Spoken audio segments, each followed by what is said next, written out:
자, 토픽 8으로 가겠습니다. 토픽 8, 글로벌 마케팅이에요. 글로벌 마케팅은 말 그대로 글로브가 지구죠. 전 지구를 대상으로, 뭐 전 지구까지 아니지만 해외에다가 물건을 파는 이런 마케팅을 말하지요. 자, 해외 진출에는 여러 가지 방법이 있겠습니다. 먼저 수출이 있겠죠. 수출은 간단하고 단순하고 리스크도 아주 크지 않죠. 해외 진출 방법 중에서는 그나마 리스크가 가장 낮은 방법이라고 할 수 있고, 그 상대 국가와 특별하게 무슨 큰 계약을 맺지 않고도 할 수 있는 쉬운 방법이지요.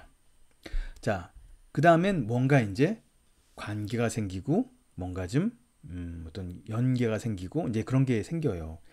이제 이건 어떤 계약이 선행되겠죠. 라이센싱은 여기 나온 것처럼 어떤 모회사라고 하기엔 좀 그렇고, 그 진출하려는 나라, 그러니까 진출하려는 회사, 예. 그러니까 미국에 있는 프리톨레이라는 과자 회사예요. 과자 회사가 한국에 팔고 싶은데 치토스 잘 팔리는 과자에서 잘 팔릴 것 같긴 한데, 이것을 미국에서 만들어서 배에다가 실어가지고 가서 판매하면 별로 마진이 안 나고 괜히 귀찮기만 하고 돈도 많이 못 벌 것 같고 많이 팔릴 것 같지도 않아.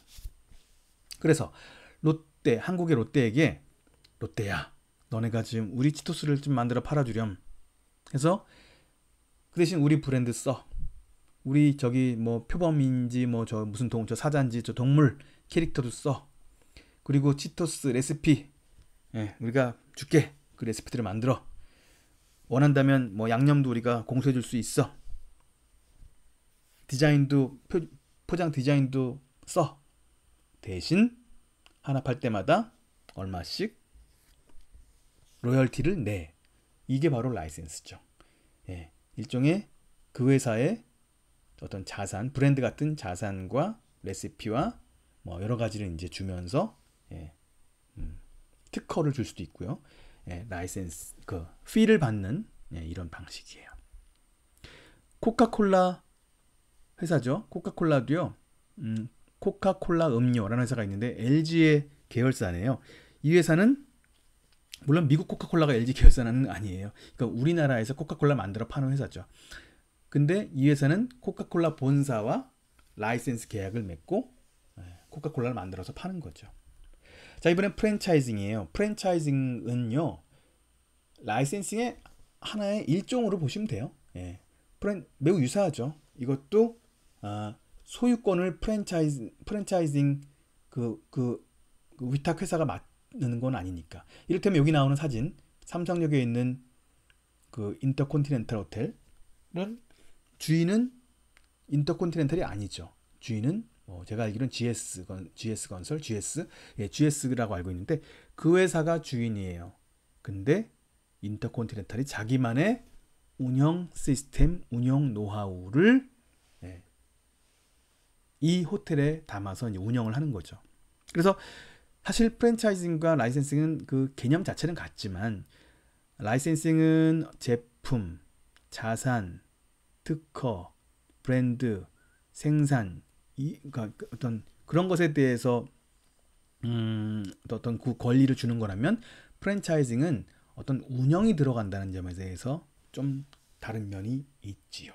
그래서 호텔 같은 어떤 서비스, 외식업, KFC, 맥도널드 이런 경우 이제 프랜차이징이라고 부를 때가 많죠. 자, 다음 단계는 바로 Strategic Alliance, 전략적 제휴예요. 우리 2장에서 배웠군요. 전략이 뭐라고요? 전략이 목표 달성을 위한 플랜. 그러니까 전략적이란 얘기는 제휴란 말과 같이 나왔으니까 제휴, 전략 이런 걸 같이 생각해 보면, 아하, 공동의 목표 달성을 위해 합친 거구만, 이렇게 볼 수 있겠죠. 그래서 스카이팀이라는 그 그룹이 있고요. 그룹이라고 하기엔 어떤 그 제휴한 요 모둠, 그 다음에 두 번째 스타 얼라이언스, 세 번째 월드, 이렇게 세 가지의 얼라이언스가 있는데요. 이 그림이 나온 것처럼 사실 이게 이제 그 대한항공이 뭐 아프리카의 케냐에 직항을 만든다면 얼마나 많이 타겠어요. 많이 타진 않겠죠. 그래서 대한항공은 뭐 이집트의 카이로까지만 갑니다. 이를테면 예를 든 거예요. 그 다음에 카이로에서 케냐까지는 여기 옆에 있는 케냐 에어웨이가 태워주는 거죠. 그런데 표를 끊을 땐 대한항공 표로 인천, 카이로, 케냐까지 하나의 편으로 만드는 것이죠. 이렇게 해가지고 이제 얘네들끼리 그렇게 제휴를 해가지고 이제 그런 걸 이제 코드 쉐어링이라고 하는데 그런 일들을 할 수 있는 거죠. 이 제휴사들끼리는요. 스타 얼라이언스도 있고 원월드란 곳도 있습니다. 자, 이번엔 조인트 벤처예요. 조인트 벤처는 양쪽의 기업이 일반적으로 50대 50의 돈을 투자하여 두 나라의 그 자금을 50대 50씩 투자받아서 진출국에다가 진출하는 경우를 말해요. 특히 진출하는 그 모 회사, 즉 여기서 요 사례로서는 미국 스타벅스 입장에서는 한국에 대한 시장에 대한 그 자신이 없잖아요. 좀 불안하기도 하고 리스크가 느껴지기도 하고 그래서 좀 튼튼하고 뭐 이렇게 건물 자산도 많고 맨파워도 좋은 뭐 신세계랑 같이 제휴를 한 거죠. 하지만 지금 이제 잘 돼서 하는 얘기긴 하지만 아마 속으로 좀 아까워할 수도 있어요. 아, 내가 그냥 했으면 50%안 띄워주고 내가 다 먹을 수 있는데 뭐 이런 생각을 할 수도 있겠죠. 하지만 처음에 리스크를 줄이기에는 조인트 벤처가 좋은 면도 있죠. 마지막으로 해외 직접 투자예요. 현대자동차가 미국 알라바마에 공장을 지어서 차를 만들어 팔고 있죠. 이게 바로 해외 직접 투자입니다. 그래서 수출부터 쪼르륵 알아보았습니다. 자, 수출, 라이센스, 전략적 제휴, 조인트 벤처, 해외 직접 투자. 자, 이 중에서 가장 리스크가 적은 것은 수출, 가장 리스크가 큰 것은 해외 직접 투자이지요. 자, 이번엔 글로벌 제품 전략이에요. 해외에 제품을 만들어 팔 때 어떻게 그 나라에 어느 정도 맞춰 주어야 할까? 우리나라의 제품 그대로 팔아야 할까? 뭐 이런 걸 고민하는 거죠. 먼저 일단 네 가지 상황을 얘기 드릴게요.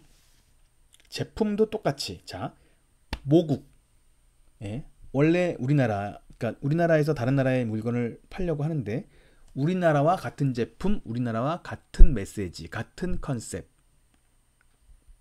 바로 초코파이죠. 초코파이는 제품도 유사하고 뭐 동일하고 그다음에 옆에 틴이라고 써 있죠. 어떻게 발음하는지 모르겠지만 저게 베트남 말로 정이랑 비슷한 말이래요. 그래서 제품도 같고 메시지도 같은 이런 것을 직접 확장이라고 해요. 자, 두 번째는 제품은 같지만 메시지는 다르게. 이를테면 맥주는 미국에서 고급 맥주로 포지셔닝 그런 쪽으로 메시지를 전달하고 있거든요. 독일에서는 보통이지만. 그리고 캠리, 토요타의 캠리, 미국에서는 그냥 중산층이 타는 자동차, 그 다음에 중국에서는 고급차로 그런 메시지 전략을 쓰고 있다고 하죠. 이게 이제 커뮤니케이션 어댑테이션, 즉 커뮤니케이션을 맞춰주는 거죠. 제품은 그대로, 커뮤니케이션은 다르게. 세 번째, 제품은 다르지만 메시지는 같게. 모든 나라에서 신라면은 매운 라면, 매운 진짜 스파이시한 라면으로 통하죠. 메시지는 똑같지만 제품은 조금씩 어댑테이션 돼 있네요. 뉴질랜드는 보니까 버섯이 좀 크고 일본은 건더기가 푸짐하고 뭐 이렇게 나라별로 조금씩 다르게 만들어지고 있군요. 티파니 같은 경우에도 그 보석 세트, 크리스탈 보석 세트를 파는데 일본 사람들이 4자를 워낙 싫어해서 일본에만 4개짜리가 아니라 5개짜리를 만들어서 팔았대죠. 이런 것도 제품을 달리한 이런 사례죠. 자, 이번엔 제품도 다르게 메시지도 다르게 이렇게 하는 거를 이중 적응 듀얼 어댑테이션이라고 하고요. 여기까지가 네 가지고요. 그 다음 하나는 아예 그 나라에 맞춰가지고 개발조차 새로 하는 거를 우리는 프로덕트 인벤션이라고 합니다. 이건 아예 유럽 시장에 맞춰가지고 아예 만든 차라고 하죠. 이런 거를 프로덕트 인벤션. 원래 직역하자면 발명인데 그래서 의역하자면 발명이라기보다는 그냥 개발로 얘기해도 괜찮겠죠. 그래서 이런 것을 프로덕트 인벤션, 이렇게 5가지 상황에 대해서 공부를 했습니다. 그렇죠. 5가지가 있었습니다. 자, 오리온 초코파이는 국내와 같은 제품의 정과 유사한 컨셉인 틴을 사용하여 베트남에서 마케팅을 하고 있다고 합니다. 라고 가상적으로 이야기한다면 이것은 뭐예요? 바로 같은 제품, 같은 커뮤니케이션, 그러니까 제품 확장이라고 할 수 있겠죠. 자, 우리 마지막으로 글로벌 프라이싱이에요. 덤핑은 아예가 아니라 그 나라에서 경쟁을 해칠 정도로 싸게 파는 상황을 말해요. 예, 그런 거고, 그레이 마켓이란 말이 있어요. 그레이 마켓은요, 아무래도 글로벌 마케팅을 하다 보면 나라별로 모든 제품이 나라별로 똑같은 가격에 판매되지 않을 수가 있어요.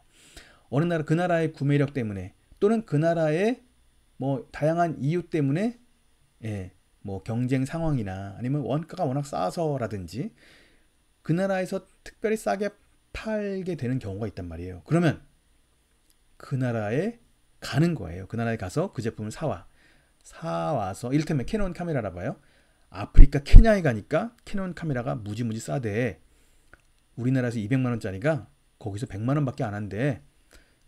케냐에 가요. 케냐에 가서 100만원에 카메라를 몇백 대를 떼어다 오는 거죠.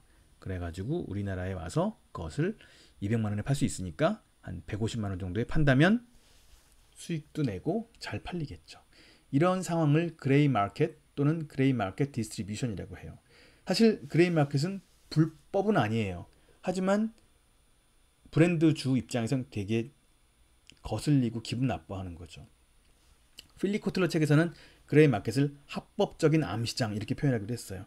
어쨌든 불법은 아니에요. 그리고 이걸 동의어는 패럴렐 임포팅이라고도 하죠. 그래서 우리말로 병행 수입으로 번역하는 경우가 일반적이죠. 자, 여기까지가 글로벌 마케팅에 대한 이야기였습니다.